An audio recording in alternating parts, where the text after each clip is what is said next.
I'm Roy Lee Lindsay with the North Carolina Pork Council, and I want everyone to remember bacon makes everything better.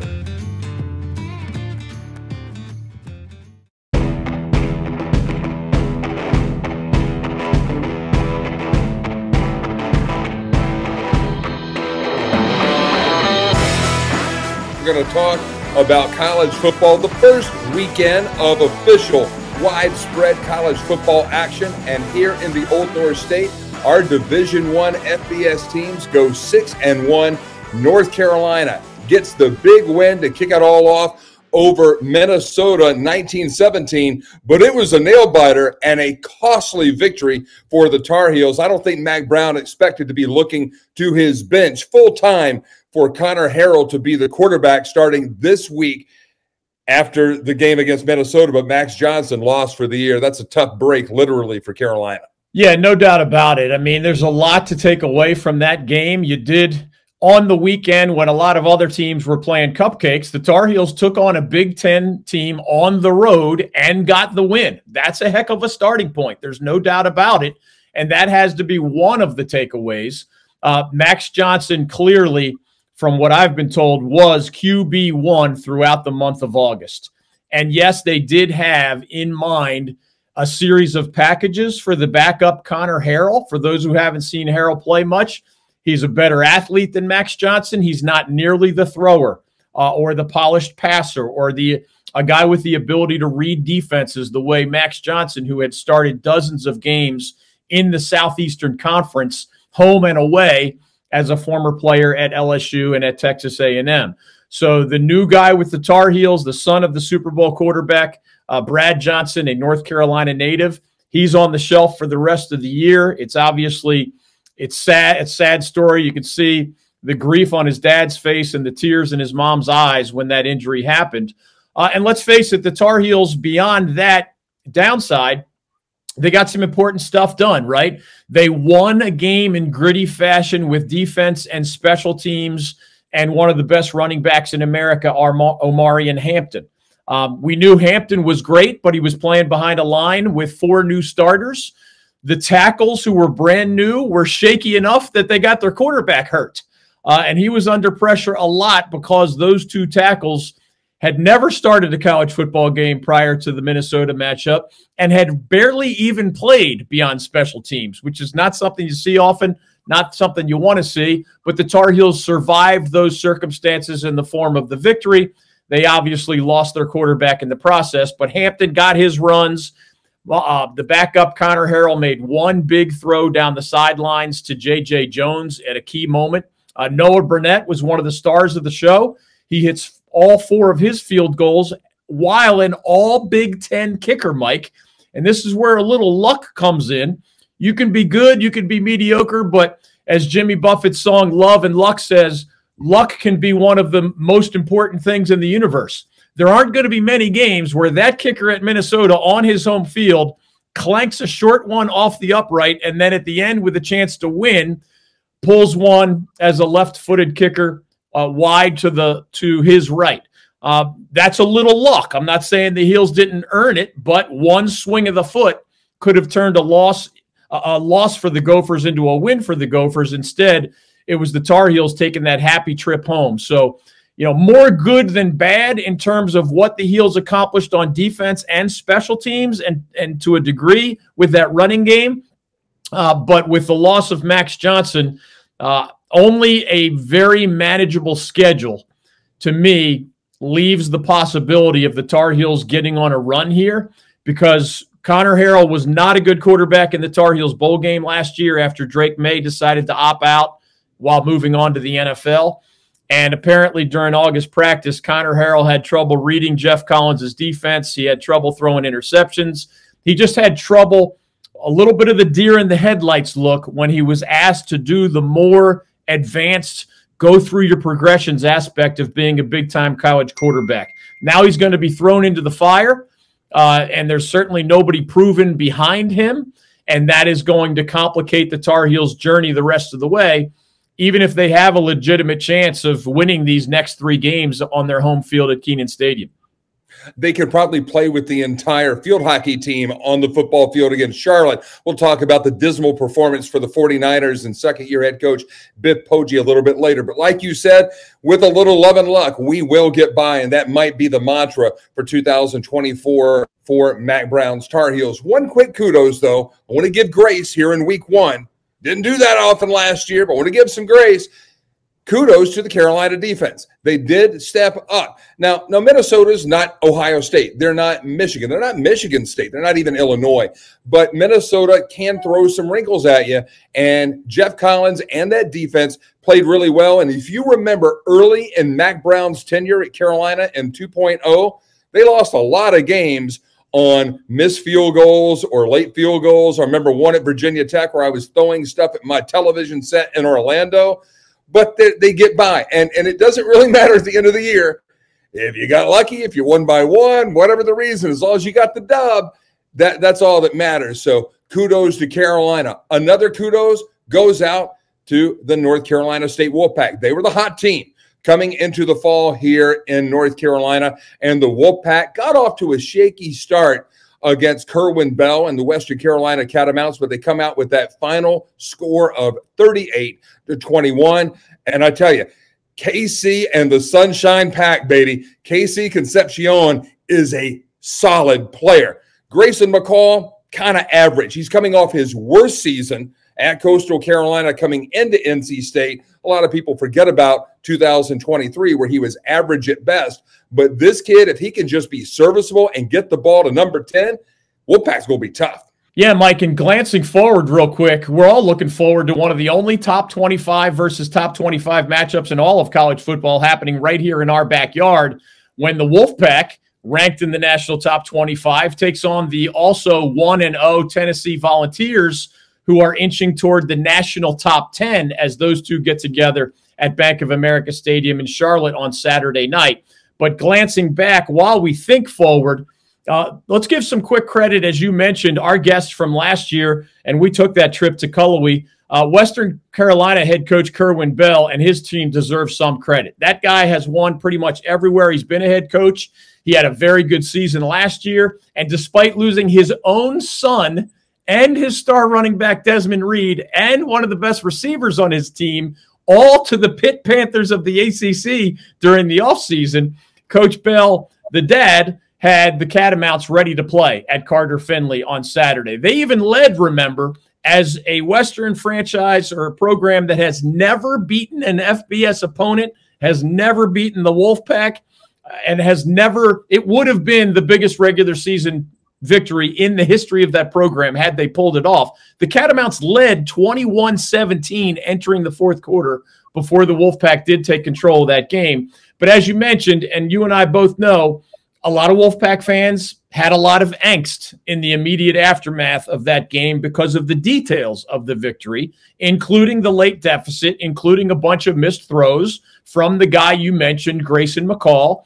And I'm glad you pointed out that he's most often referred to as the 3-time Sun Belt Player of the Year. And that's an incredible accomplishment, and that is an accurate accolade. He was 3 straight years the Sun Belt Player of the Year. But as you mentioned, and as many people forget, his only mediocre season at Coastal was last year when he had to learn a new offense. Well, guess what? He's learning a new offense again in Raleigh. And whereas his final numbers were very good against Western Carolina, they weren't elite. They weren't like those bionic numbers that he had so often with the Chanticleers. But KC Concepcion had 9 catches, 121 yards, 3 touchdowns. To me, he's not only solid, man. I think he's a first-team All-ACC wide receiver. We'll see if it shakes out that way, but he has that kind of talent. The UConn transfer that we mentioned on our This Week in College Football show last week, Justin Jolie.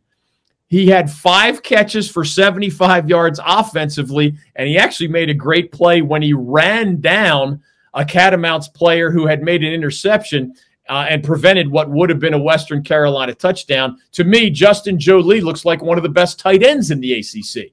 The Duke transfer, Jordan Waters, looks like one of the best running backs in the ACC. It wasn't his best game against Western. I think there were yards he thought he left out there on the field with some bad cuts or decisions, but he got over 100 yards He is the real deal, as he showed during his time with the Blue Devils.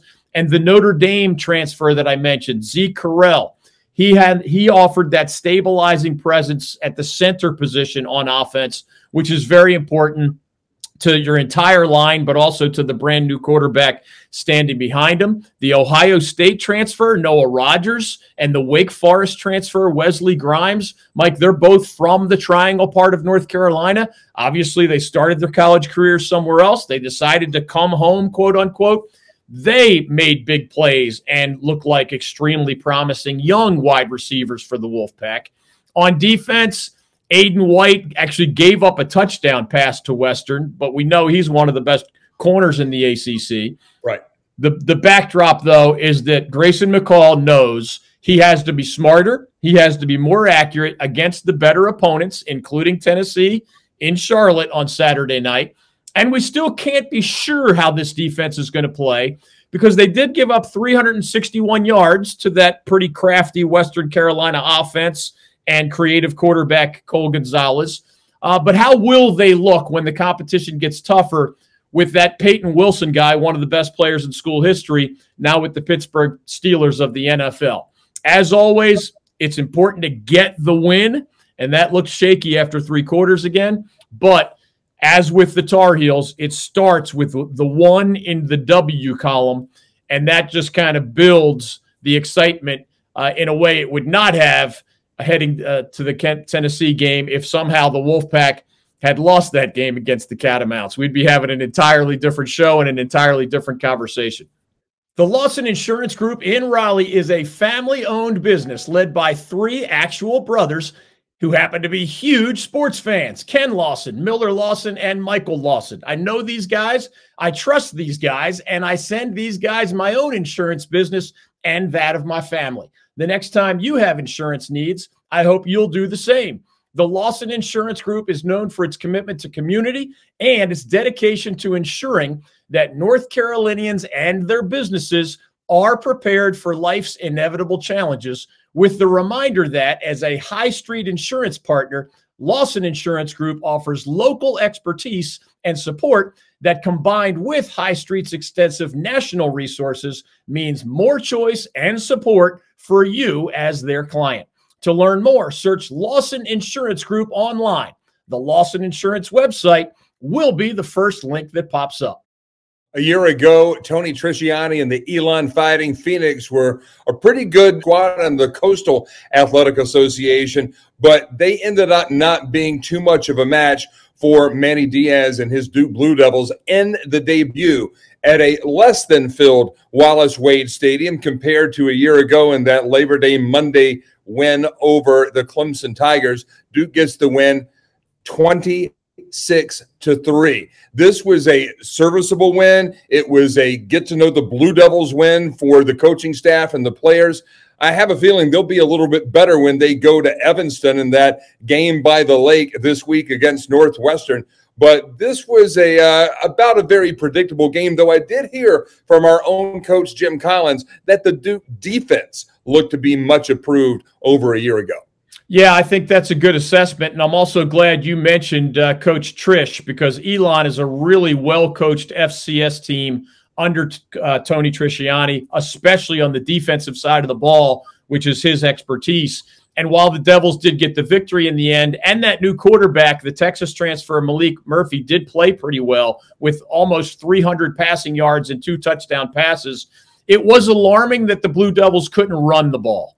And when I talk about the challenge and difficulty of the Devils being a bowl team under Manny Diaz in year 1, the way they were a bowl team both years under Mike Elko before he left for Texas A&M, it's largely because they have a very inexperienced but talented quarterback behind a so-so offensive line. And, of course, some of their best players hit the transfer portal, including Jordan Waters, the running back to NC State, and Riley Leonard, the quarterback to Notre Dame.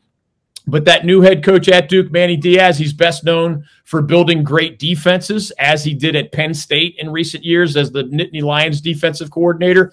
And Coach Collins is exactly right, man. The Devils dominated in that regard against Elon. The Phoenix managed only 140 yards of total offense, Mike. That's an incredibly low number by the standards of modern college football. So we'll see about the Blue Devils offense, whether it proves to be well-rounded enough for the Devils to be a bowl team in year one under Manny Diaz.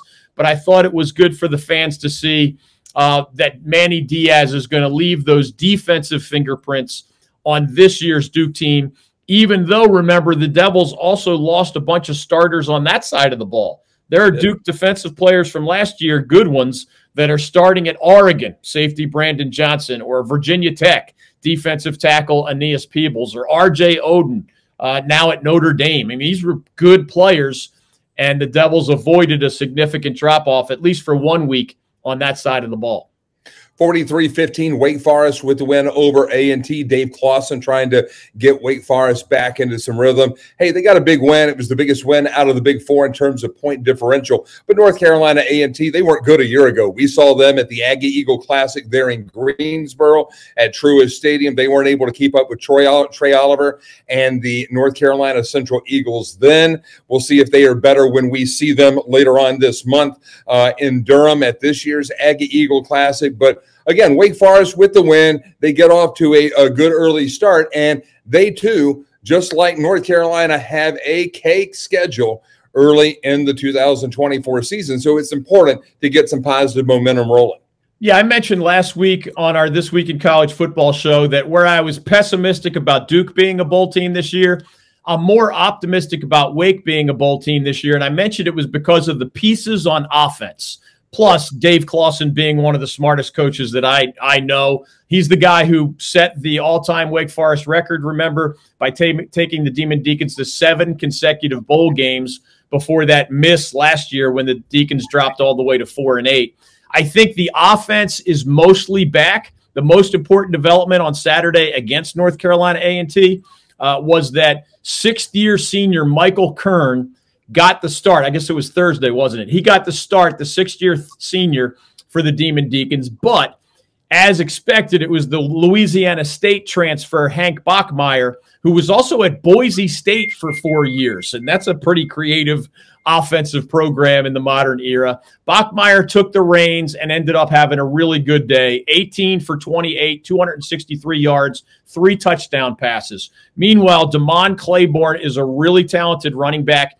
He went for 135 yards on the ground and a touchdown, and he looked great behind what I think is going to be a strong offensive line at Wake. Taylor Moran had both a huge day as a receiver with 100 yards and as a return man. He had a 30-yard kick return and then an electrifying 73-yard punt return for a touchdown. I do think there are still fair questions about Wake Forest defense. That's going to be tested a lot more by UVA this coming week than it was by North Carolina A&T in week 1.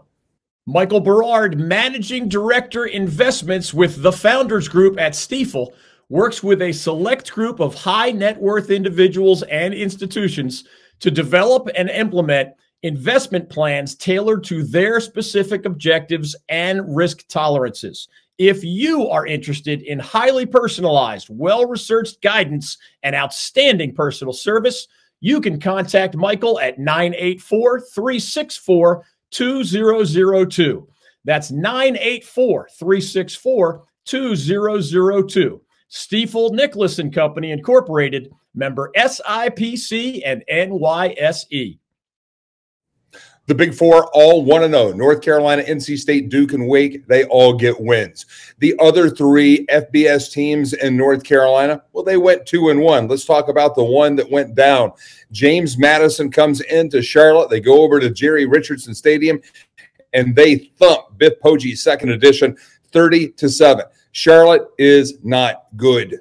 And is the wool about to be pulled back over everybody's eyes? Was this a great experiment gone awry? I don't know, but boy, if you're getting beat by James Madison, this ain't James Madison for 2023, David. This is James Madison with a brand new head coach with 18 out of 22 starters that are new. They just went on the road to Charlotte and smacked them in front of a home crowd. It's going to be tough to build up a program, no matter who your recruiters are, and Tim Brewster and Dre Bly, no matter how creative or outlandish your head coach is and Biff Poggi, if you can't beat a team that is just as new, if not newer, to the FBS ranks than the Niners are. It'll be interesting to see how the 49ers handle that trip to Chapel Hill against what is going to be a new starting quarterback back in Connor Harrell. The 49ers under Biff Poggi have been better. It's kind of like Mike Houston at East Carolina. They've been much better defensively than they have been offensively. And, of course, Poggi's only been there for a couple years. They did start the Florida transfer, Max Brown. He had his moments, but the 49ers last year, ugly offensively. This year so far, it's early, but ugly offensively. They're a competitive team defensively, and I don't know how they practice, but they lost a lot of guys to injury during the month of August who were unavailable or limited against that James Madison team that ended up really mopping the floor with the 49ers. He was an unconventional hire, Mike, and you know as a former athletic director that unconventional hires can go either way. Remember, Jamie Chadwell was a financial guru when he was hired at Coastal Carolina, and he did really, really well. Well, Biff Poggi is essentially a former legendary high school coach in Maryland who spent some time on Jim Harbaugh's staff at Michigan. It is unconventional to give an FBS-level job to a former high school head coach, no matter how good he was. There are some infamous stories of that kind of storyline going awry at Notre Dame and other places. With Jerry Faust. Right. Exactly. Is Biff Poggi, does he need more time? Is year two going to be a duplicate of year one? We don't know. But if it's as bad in year two as it was in year one, because it was an unconventional hire, you're going to get a lot of hard questions in Charlotte. It's only week one. Charlotte has a long way to go. But 30-7, as you said, in front of your home fans against the James Madison team, it's not like the one that a Kurt Cignetti took a long way, or even Mike Houston now at ECU took all the way to the national title. It could still be a good Dukes team, but there was expected to be a transition there, and yet they embarrassed the 49ers on their home field, and that's always a red flag. Another big fan base that was disappointed in 2023 comes from Greenville, and where our friends at Pirate Radio and Jonathan Ellerby do a great job covering the purple and gold. Well, they look pretty good against Norfolk State, getting that win 42-3. And if there's a fan base that deserves a little excitement early in the season after a very disastrous 2023, it's our friends in Pirate Nation. I'll hit you with a crazy fun fact right here, Mike. The new starting quarterback at ECU, a guy named Jake Garcia, is on his 8th school in the last 8 years, going back to his freshman year of high school. So he went to 5 different high schools in 4 years, and now this is his 3rd college in 4 years. He was with the Miami Hurricanes for 2 years in the ACC. He was with Eli Drinkwitz, the former App State head coach, former Wolfpack offensive coordinator, at Missouri last year, although he ended up not playing for the Tigers.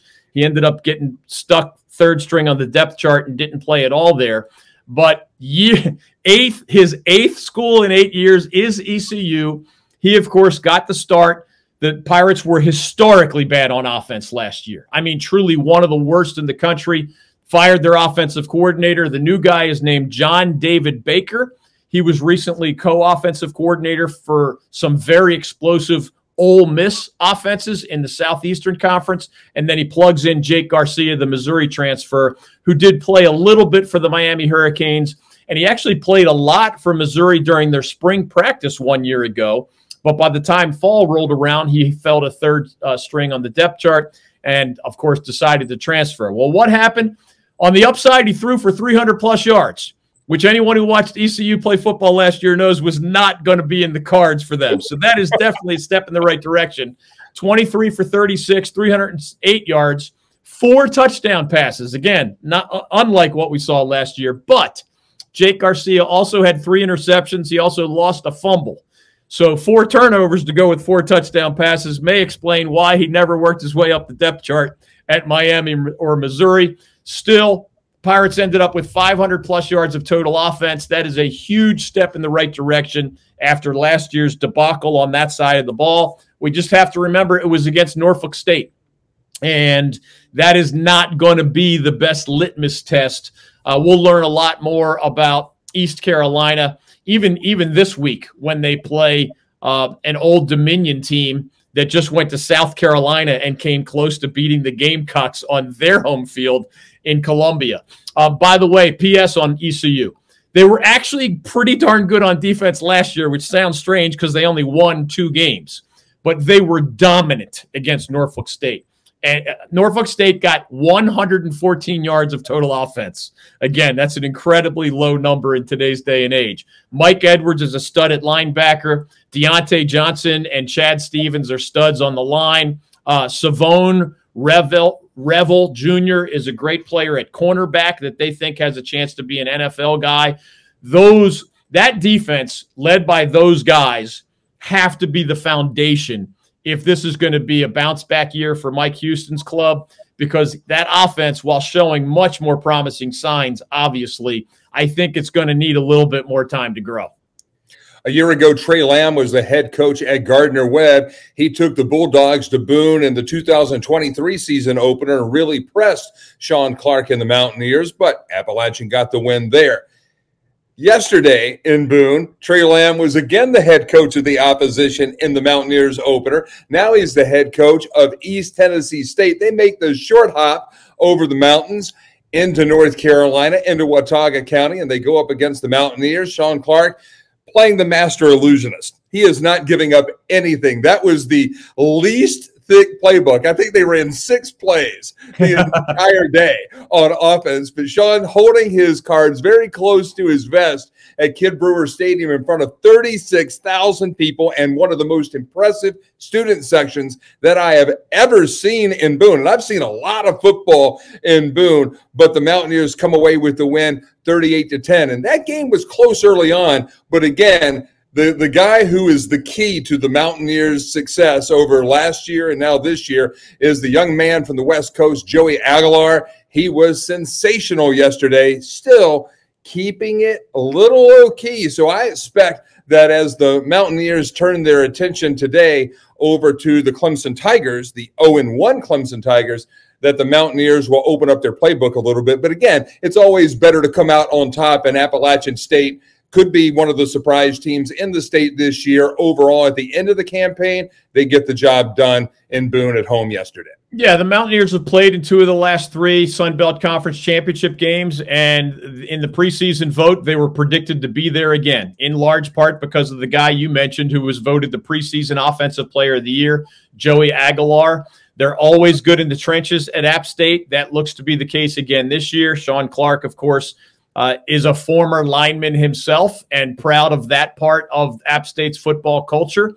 And everybody's fascinated to see what will happen this week. I'm not sure we learned a lot new. Last week on This Week in College Football, we went over just the many highlights on the Mountaineers depth chart on both sides of the ball and even special teams. We didn't learn anything new in that regard against East Tennessee State, I don't think. But you know the old adage in a lot of different sports is a team coming off an embarrassment is a dangerous team. And the Clemson Tigers were not only losers to Georgia, they were embarrassed by the Georgia Bulldogs.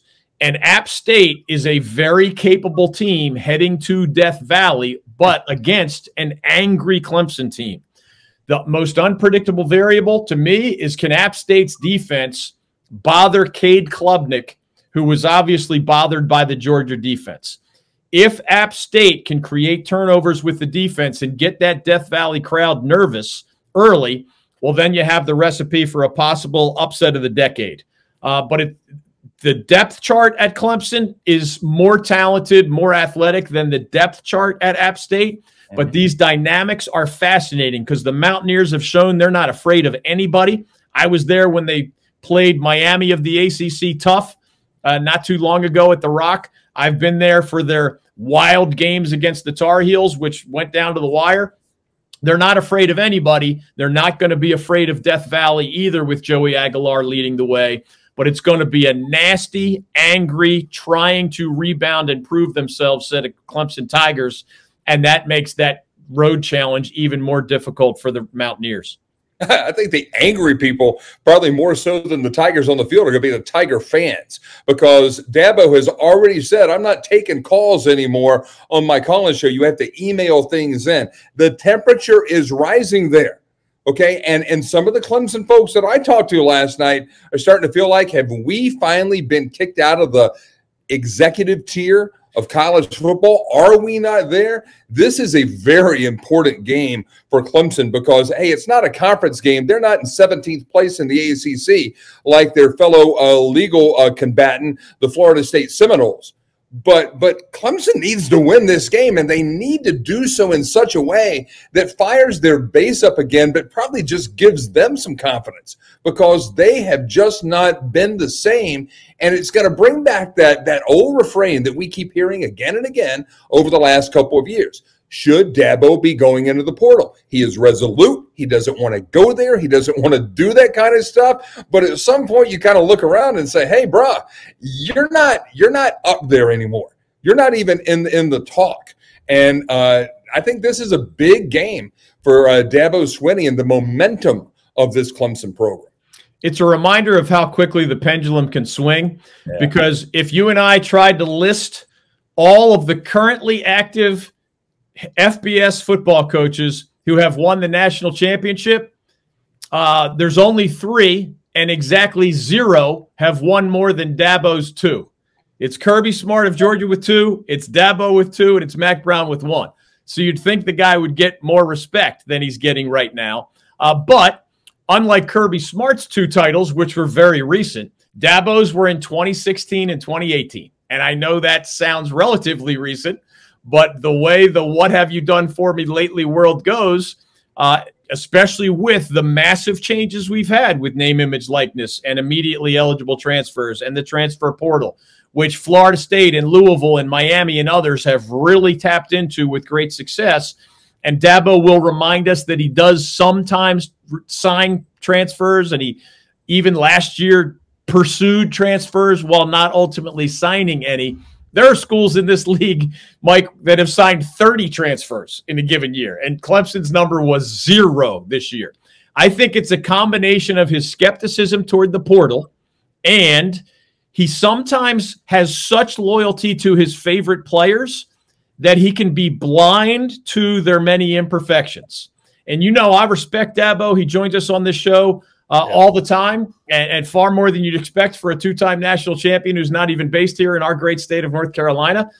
We have a great relationship, but we've talked about these issues, the portal, loyalty, and all the rest. He's not a perfect coach. He admits that himself, but the reality is he's not winning as much as he was when he had an insane number of consecutive double-digit win seasons and all those finishes in the top 5, top 10 nationally to go with those 2 national titles. The Tigers are not at that level, but I don't think right now, but I don't think it's as much their overall depth chart. I thought they belonged on the same field athletically as Georgia did, but Georgia had one of the top college quarterbacks in America, and the Clemson Tigers had Cade Klubnik, who has ridden a roller coaster. He's not bad, but nobody would call him a top 10 quarterback in college football. And if you went 1 through 17 in the ACC, I saw Pro Football Focus had Cade Klubnik at like 11 out of the 17 starting quarterbacks in the ACC.